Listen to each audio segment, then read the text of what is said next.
ایک بار درود پاک پڑھ کے کمنٹس میں اللہ لکھتے ہیں۔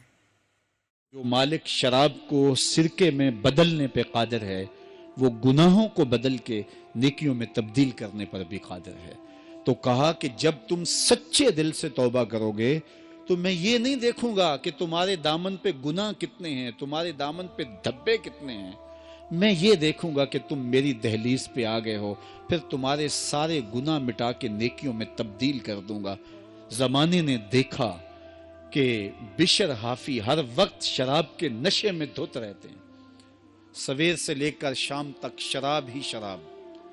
ایک دن شراب کے نشے میں جا رہے تھے، راستے میں گلی میں کاغذ کا ایک ٹکڑا دیکھا، اس کے اوپر اللہ کا مبارک اسم لکھا ہوا تھا۔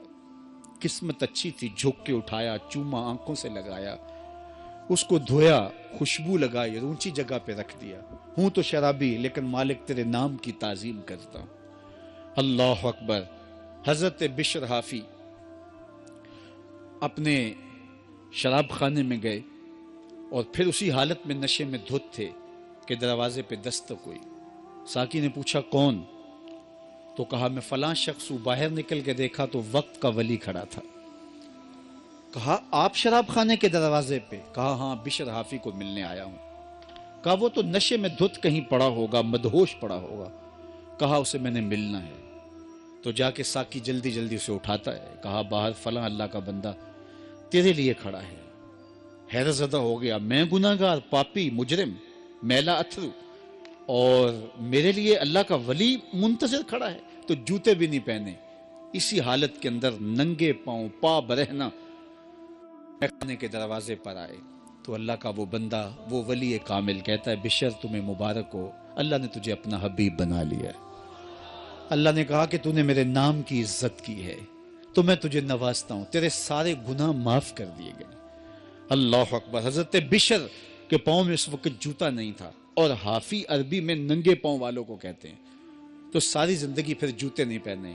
فرماتے تھے جب رب کا سندیسہ میرے نام آیا تھا اس وقت میرے پاؤں میں جوتے نہیں تھے، تو یوں ہی بازاروں میں پھرتے تھے، لیکن اللہ نے یہ اہتمام کیا تھا جن گلیوں سے گزر کے بشر حافی نے جانا ہوتا ان راستوں میں جانور بھی گوبر نہیں کرتے تھے کہ یہ اللہ کا حبیب گزرنے والا ہے، اللہ کا بندہ گزرنے والا ہے۔ ایک دن ایک شخص کہنے لگا لوگو سن لو، بشر حافی انتقال کر گئے۔ اس نے کہا تم نے کس سے سنا؟ کہا سنا کسی سے نہیں، یہ جو راستہ بشر حافی کے گھر سے مسجد کو آتا ہے اس گھر میں گوبر پڑا ہوا ہے، اس کا مطلب یہ ہے کہ بشر آج اس راستے سے آنے والے نہیں ہیں۔ جب دیکھا تو واقعی حضرت بشر انتقال کر گئے تھے۔ اللہ کے نام کی تعظیم کی، اس کی رحمتیں بہانہ تلاش کرتی ہیں۔